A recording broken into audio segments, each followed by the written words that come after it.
Chanda Kochhar, a woman who was once an inspiration to many aspirational women, but her reputation collapsed like a house of cards after the Videocon Loan Fraud case came to light.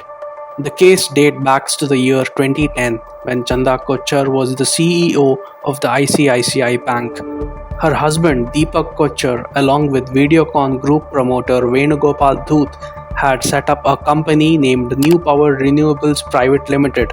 Videocon's Dhoot provided crores of rupees to this firm after the Videocon group got rupees 3,250 crores as loan from the ICICI Bank.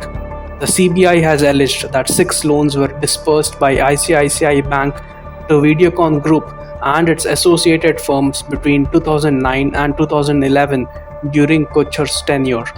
She was part of the committees that sanctioned the 2 major loans worth 300 crore rupees and 750 crore rupees. According to the CBI, Videocon's Dhoot had invested rupees 64 crores in Deepak Kochhar's New Power Renewables and allegedly made this investment through a company, Supreme Energy Private Limited, which he transferred to Deepak Kochhar managed Pinnacle Energy Trust. The transfer of rupees 64 crore to New Power happened a day after the loan worth rupees 300 crore was disbursed in September 2009, alleges the CBI. The loans given to Videocon were declared non-performing assets or a bad loan in 2017. Though this happened in the years between 2009 to 2012, the irregularities came to light only in 2018. This period, when the Congress-led UPA was in power, saw a major spurt in NPAs. While the ICICI Videocon Loan Fraud case is a case of irregularities between a private bank and a private group of companies, it wasn't any different with public sector banks. During the Congress regime, public sector banks gave loans to anyone who were in the good books of the party, all over a phone call. Those who took these loans defaulted on payments and even managed to get new loans to pay off old loans. With banks unable to recover the money, these loans became non-performing assets or NPAs, severely affecting the lending ability of banks.